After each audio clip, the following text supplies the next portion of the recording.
Bismillahirrahmanirrahim. Assalamualaikum warahmatullahi wabarakatuh. Alhamdulillahirabbil alamin wassalatu wassalamu ala asrofil anbiya'i wal mursalin wa ala alihi washabbihi ajma'in, amma ba'd. Segala puji bagi Allah, Sang Penguasa alam semesta ini, yang telah menciptakan langit dan bumi ini beserta segala isinya dengan penuh hikmah yang bisa kita petik.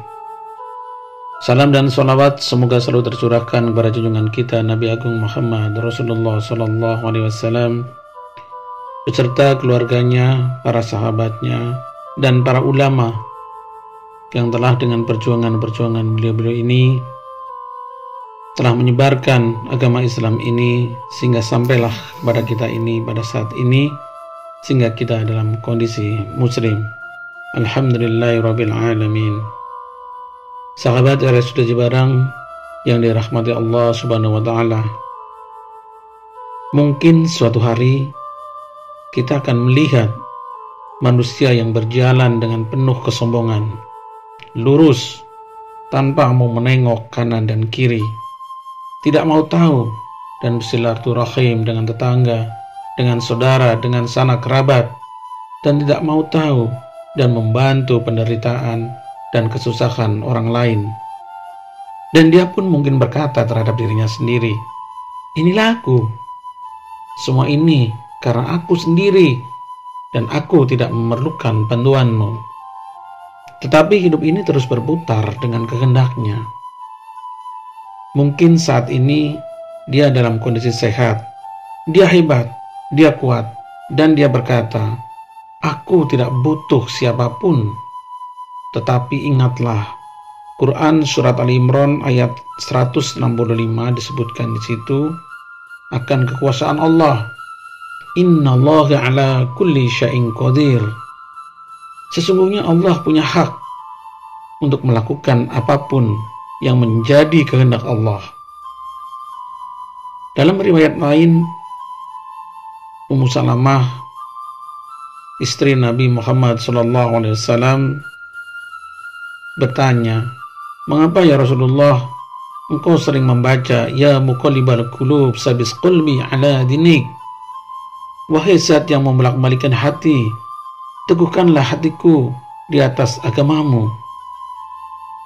Rasulullah SAW pun menjawab dalam sabdanya, wahai Ummu Salamah, hati manusia selalu berada di antara jari jemari Allah. Siapa saja yang Allah kehendaki teguh dalam iman, maka Allah akan berikan keteguhan di dalam iman. Namun siapa saja yang dikehendaki, Allah pun bisa menyesatkannya. Sahabat RSUD Cibarang yang dimuliakan oleh Allah Subhanahu wa taala, Allah itu berkuasa penuh atas umatnya, yaitu manusia, dan roda kehidupan itu berputar. Mungkin saat ini kita sedang sehat, tetapi kita tidak tahu ke depannya, semenit, sehari, setahun, apa yang akan terjadi dengan diri kita. Kita bisa dalam kondisi sakit, atau justru dipanggil untuk menghadapnya. Jadi manfaatkanlah dengan baik dikala Allah memberikan kepada kita nikmat kesehatan. Dan pada kesempatan ini saya hanya ingin menyampaikan mengenai salah satu dari 5 wasiat kondisi, yaitu nikmat sehat sebelum datangnya sakit. Buat sahabat muslim yang dirahmati oleh Allah Subhanahu wa taala, kita saat ini sebagian besar sedang bekerja di rumah sakit. Selalu diperlihatkan pemandangan tentang lemahnya manusia di kala sakit. Berjalan begitu susah, dan bahkan ada yang tidak bisa sama sekali, sehingga membutuhkan kursi roda dan bantuan orang lain untuk mendorongnya. Hanya sekedar makan sesuap nasi pun tidak bisa sendiri dilakukan.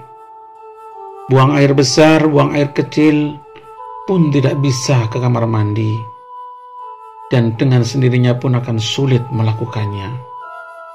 Dan yang lebih sedih, mereka tidak bisa leluasa mendatangi masjid untuk berjamaah atau mendatangi masjid ilmu, dan berwudu pun dengan sempurna begitu susah. Sholat pun juga demikian terasa begitu susah. Maka janganlah kita sebagai hamba yang masih diberikan keimanan sampai terlena. Di saat kita diberikan kesehatan, sebagaimana Rasulullah SAW bersabda, dua kenikmatan yang sering dilupakan kebanyakan manusia, yaitu kesehatan dan waktu luang. Hadis riwayat Bukhari nomor 5933.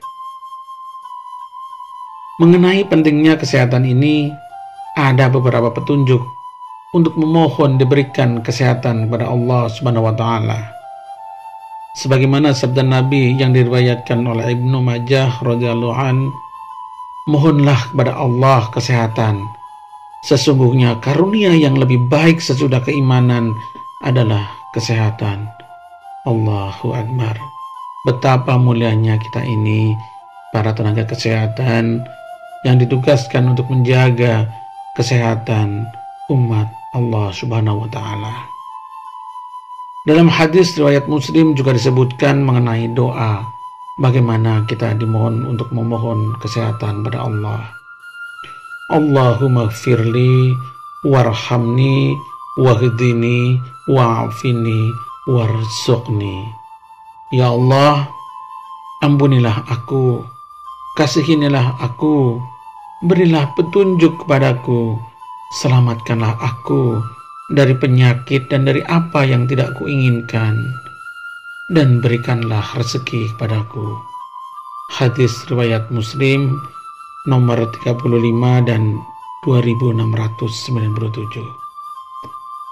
Sahabat Muslim yang dirahmati Allah Subhanahu wa taala, lantas kalau kita sedang dalam kondisi sehat, apa yang mesti kita lakukan? Yang pertama, jelas kita harus bersyukur kepada Allah Subhanahu wa taala karena kesehatan itu datangnya dari Allah. Sebagaimana dalam firman Quran surat Ali Imran 165 tadi, innallaha ala kulli syai'in qadir. Allah itu berkuasa atas segala sesuatu di muka bumi ini. Kemudian yang kedua, berusaha untuk menjadi sehat. Dengan cara bagaimana? Dengan cara berdoa memohon kepada Allah Subhanahu wa taala. Dengan berolahraga, dengan memakan makanan yang bergizi. Kemudian juga menggunakan waktu sehat sebaik-baiknya. Untuk apa? Untuk beribadah kepada Allah dan berbuat kebaikan. Di dalam Quran surat An-Nisa ayat 36 dijelaskan, sembahlah Allah dan janganlah kamu mempersekutukannya dengan sesuatu pun, dan berbuat baiklah kepada kedua orang tua, ibu bapak, karib kerabat, anak-anak yatim, orang-orang miskin, tetangga yang dekat, tetangga yang jauh, dan teman sejawat, ibnu sabil, dan hamba sahayamu. Sesungguhnya Allah tidak menyukai orang-orang yang sombong dan membangga-banggakan diri. Quran surat An-Nisa ayat 36. Jadi janganlah sampai dengan kita saat ini dalam kondisi sehat justru dimanfaatkan untuk melakukan sesuatu yang sia-sia dan tidak ada manfaatnya. Karena itu berarti tidak mensyukuri nikmat yang diberikan Allah Subhanahu wa taala. Dalam hadis riwayat At-Tirmizi juga ditegaskan bahwa anugerah kesehatan itu akan menjadi pertanyaan pertama yang dilontarkan di akhirat.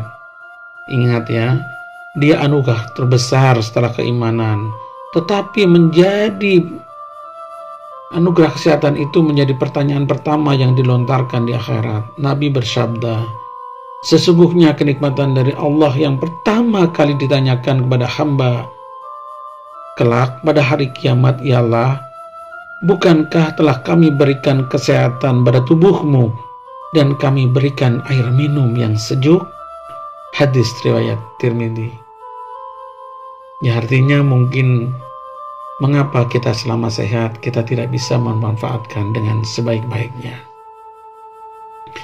Mudah-mudahan kita ini diberikan kesehatan oleh Allah dan mudah-mudahan kita bisa menjaga, mengoptimalkan segala sesuatunya dengan sebaik-baiknya, dengan beribadah, dan kita bergaul dengan sesama pun selalu berbuat dalam kebaikan. Demikianlah yang bisa saya sampaikan. Sekiranya ada sesuatu hal yang salah, itulah manusia yang jauh dari kesempurnaan.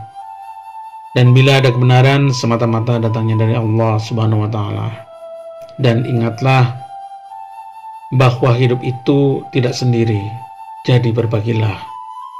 Buat apa sombong dan menang sendiri, karena hidupmu membutuhkan orang lain dan Allah Subhanahu wa Ta'ala.